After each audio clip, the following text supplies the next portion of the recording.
नमस्कार और जय हिंद दोस्तों, मैं रवि शर्मा आप लोगों का स्वागत करता हूं डेली डिफेंस डायलॉग के आज के हमारे इस सेशन में। दोस्तों आज हम बात करने जा रहे हैं भारतीय वायुसेना द्वारा अचीव किए गए एक अनदर माइलस्टोन के बारे में, जो कि भारतीय वायुसेना ने ईस्टर्न सेक्टर यानी कि अरुणाचल प्रदेश में अचीव किया है। दरअसल यहाँ पर भारतीय वायुसेना ने पहली बार एक एडवांस लैंडिंग ग्राउंड पर, जिसको AGL बोला जाता है, जो कि अरुणाचल प्रदेश में कहीं स्थित है, वहाँ पर पहली बार C-130J हरकुलीज, जो कि भारतीय वायुसेना का सबसे बड़ा ट्रांसपोर्ट एयरक्राफ्ट है, उसके साथ यहाँ पर एक एडवांस लैंडिंग ग्राउंड पर यहाँ पर लैंडिंग की गई है, और वो भी रात के समय में। और यहाँ पर जब ये लैंडिंग की गई तो यहाँ पर नाइट विजन का इस्तेमाल किया गया। तो एक पिच डार्क नाइट में एक एडवांस लैंडिंग ग्राउंड पर, जहाँ पर प्रॉपर रनवे भी नहीं है, वहाँ पर इस एयरक्राफ्ट ने इस समय लैंड किया है, और ये एक माइलस्टोन है। दरअसल इसकी वजह से चाइना और पाकिस्तान दोनों इस समय टेंशन में आ गए हैं, क्योंकि ये न सिर्फ वहाँ पर कनेक्टिविटी को बढ़ाता है, बल्कि भारतीय वायुसेना की इस तरह की रगड टेरेंस पर और इस तरह के माउंटेनियस टेरेंस पर अपनी जो उसकी कनेक्टिविटी है उसको यहाँ पर प्रूव करता है कि भारतीय वायुसेना किसी भी समय में किसी भी एरिया में जो ट्रांसपोर्टेशन का काम है वो बखूबी निभा सकती है। दोस्तों वैसे तो सुनने में एक आम इवेंट लगता है कि एक एयरक्राफ्ट ने किसी एक एडवांस लैंडिंग ग्राउंड पर रात के टाइम में लैंडिंग की है, बट इसके जो कॉन्सिक्वेंसेज हैं, इसके जो इम्पैक्ट हैं वो बहुत ज़्यादा बड़े हैं। क्योंकि अरुणाचल प्रदेश, जो कि चाइना की तरफ से उसको बोला जाता है कि ये साउथ तिब्बत है, और चाइना हमेशा से अरुणाचल प्रदेश को अपना हिस्सा मानता है। आपने पिछले कुछ सालों में चाइना की तरफ से अरुणाचल को लेकर के काफ़ी सारे स्टेप्स लेते हुए भी उनको देखा होगा कि वो आए दिन अरुणाचल प्रदेश के नाम जो हैं उनके शहरों के अपने चाइनीज़ नाम देते हैं, और अरुणाचल प्रदेश के लोगों के लिए अलग वीज़ा यहाँ पर इशू करते हैं। तो इस तरह की घटनाओं की वजह से अरुणाचल प्रदेश जो है वो भारत के लिए बहुत ज़्यादा इंपॉर्टेंट हो जाता है। और ईस्टर्न लद्दाख की कंपैरिजन में अरुणाचल प्रदेश में जो रोड इंफ्रास्ट्रक्चर है वो उतनी तेज़ी से नहीं बढ़ा है जितना लद्दाख सेक्टर में बढ़ा है, क्योंकि कारगिल तक, लेह तक हमारे पास बहुत समय पहले से ही कनेक्टिविटी थी। बट हालांकि जो पेंगयोंगसो लेक के आसपास जहाँ पर अभी गतिरोध बना हुआ है चाइना और इंडिया के बीच में, वहाँ पर रोड कनेक्टिविटी इतनी अच्छी नहीं है, बट उसको भी लगातार वहाँ पर बढ़ाया जा रहा है।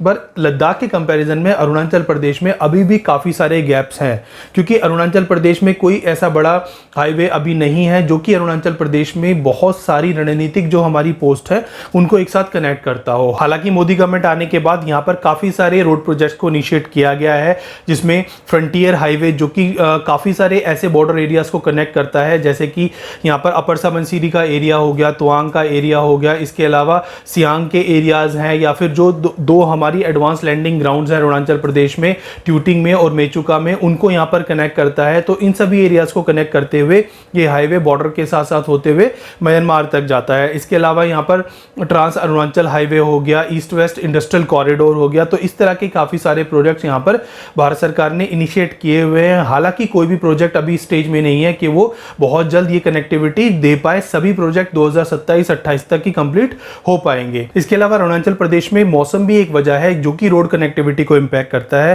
क्योंकि कभी कभी लैंडस्लाइड, कभी हैवी रेनफॉल या फिर कभी स्नोफॉल की वजह से यहाँ पर अक्सर रोड कनेक्टिविटी यहाँ पर डिस्टर्ब हो जाती है। और उन एरियाज़ में जो कि बॉर्डर एरियाज़ हैं या फिर जो स्ट्रेटेजिकली पॉइंट ऑफ व्यू से इंपॉर्टेंट एरियाज़ हैं, उन पर लगातार कनेक्टिविटी बनी रहना ज़रूरी है। इसीलिए ये जो लैंडिंग यहाँ पर हुई है, ये एक तरह का एक ऑप्शन प्रोवाइड करती है कि अगर इमरजेंसी सिचुएशन में यहाँ पर किसी तरह से किसी एरिया में कोई ट्रांसपोर्टेशन करना हो तो ये एक तरह का ऑप्शन हमारे पास अभी अवेलेबल है। अगर कभी वॉर सिचुएशन भी होती है जहाँ पर कंप्लीट ब्लैकआउट हो जाता है, या फिर इस तरह के एयरक्राफ्ट को यानी कि C-130 जैसे ट्रांसपोर्ट एयरक्राफ्ट को किसी ऐसी जगह पे लैंड करना पड़ता है जहाँ पर प्रॉपर रनवे नहीं है, तो वहाँ पर ये जो ऑप्शन है हमारे पास अवेलेबल है कि हम वहाँ पर इस तरह की लैंडिंग कर सकें।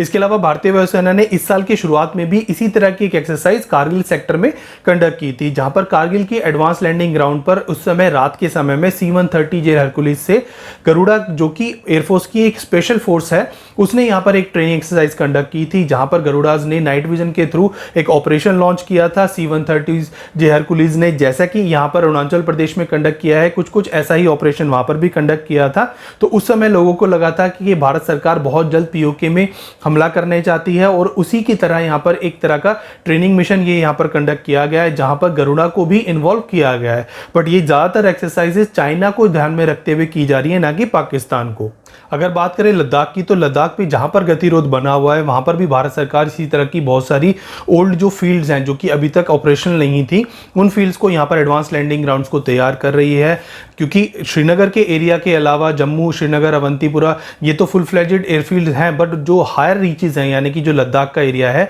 वहाँ पर इस तरह की जो एयरफील्ड्स हैं वो बहुत कम है। स्पेशली जो कारगिल का एरिया है उसके ऊपर के एरियाज़ में इस तरह की एयरफील्ड्स नहीं है। कारगिल की जो एयरफील्ड्स है उसकी भी यहाँ पर डेवलपमेंट की गई है और इस समय कारगिल की जो एयरफील्ड्स है उसको 900 मीटर का जो रनवे है उसका यहाँ पर बन करके तैयार होने वाला है, जो कि 2025 तक यहाँ पर कंप्लीट हो जाएगा। इसके अलावा कुछ ओल्ड एयरफील्ड जैसे कि दौलताबाद ओल्डी में एक एयरफील्ड है उसको यहाँ पर ऑपरेशनल किया गया है, नयोमा में, फुकचे में, तो ये एयरफील्ड्स हैं जो कि यहाँ पर ऑपरेशनल की गई हैं और ज़्यादातर एयरफील्ड्स LAC के बहुत क्लोजली सिचुएटेड हैं, तो इसीलिए ये एयरफील्ड्स बहुत ज़्यादा इंपॉर्टेंट हो जाती हैं। इसी तरह अरुणाचल में इस समय भारत सरकार ने लगभग 8 ऐसी ओल्ड एयरफील्ड्स को यहाँ पर ऑपरेशनल करने के लिए 1000 करोड़ रुपए 2009 में यहाँ पर रिलीज किए थे और बहुत सारी ऐसी एयरफील्ड्स को यहाँ पर जो है ऑपरेशनल किया भी गया है, जिसमें सबसे पहले नाम आता है ट्यूटिंग का, मेचू का है, इसमें एक एयरफील्ड है। इसके अलावा अलोंग, त्वांग, जीरो, पासीघाट, वेलोंग और विजयनगर वो एयरफील्ड्स हैं जिनको भारत सरकार ने पिछले कुछ सालों में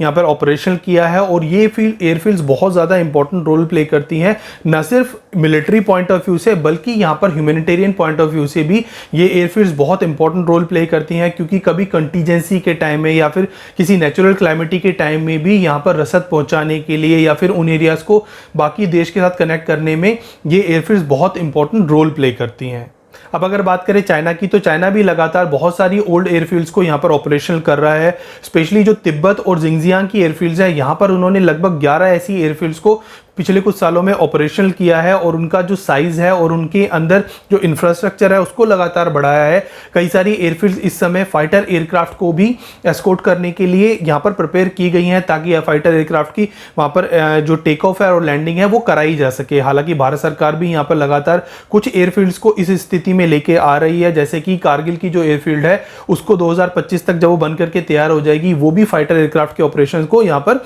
कैरिड आउट कर सकती है। तो यहाँ पर चाइना भी लगातार ये कोशिश कर रहा है कि जो उसकी पुरानी एयरफील्ड्स हैं उनको यहाँ पे ऑपरेशनल किया जाए, क्योंकि हो सकता है आने वाले टाइम में भारत और चाइना के बीच में अगर कभी इस तरह की क्लैशेस जो जैसा कि 2020 में गलवान में हुआ और इसी तरह के कोई और क्लैशेस होते हैं तो ये एयरफील्ड्स वहाँ पर बहुत इंपॉर्टेंट रोल प्ले करेंगी। और चाइना जो कि आने वाले समय में 6 देशों के साथ वॉर लड़ने वाला है, जिसकी प्लानिंग, जिसकी तैयारी वो अभी से शुरू कर चुका है, जिसमें भारत का भी एक नंबर आता है। और ये 6 वॉर्स कौन सी होंगी ये हम आपको कल आने वाले सेशन में बताएंगे, जहां पर हम आपको बताएंगे कि चाइना ने किन किन देशों के साथ इन वॉर्स को लड़ने की प्लानिंग जो है वो कर रखी है, जिसमें भारत का भी एक नंबर आता है। तो इस केस में ये जो एयरफील्ड्स हैं, ये जो कनेक्टिविटीज़ हैं वो बहुत ज़्यादा इंपॉर्टेंट हो जाती हैं, स्पेशली जब आपके पास चाइना और पाकिस्तान जैसे पड़ोसी हों जो कि 24 घंटे आपके ऊपर एक खतरा यहाँ पर मंडराता रहता हो, तो उस केस में ये कनेक्टिविटी बहुत ज़्यादा इंपॉर्टेंट हो जाती है। हालांकि हमारी जो रोड कनेक्टिविटीज़ हैं वो लगातार इंप्रूव हो रही हैं और जब यहाँ पर अरुणाचल प्रदेश में स्पेशली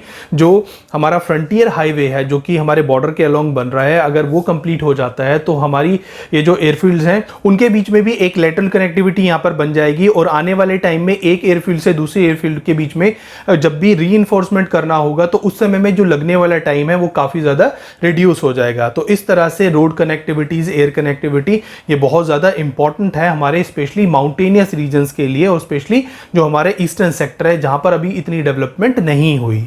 अब आज इस सेशन को हम यहीं एंड करते हैं, कल आपके सामने फिर हाजिर होंगे इसी तरह का एक इंटरेस्टिंग टॉपिक लेकर के। तब तक आप हमारे चैनल को लाइक कीजिए, सब्सक्राइब कीजिए और हाँ, कमेंट भेजना बिल्कुल भी ना भूलिएगा। तब तक के लिए जय हिंद।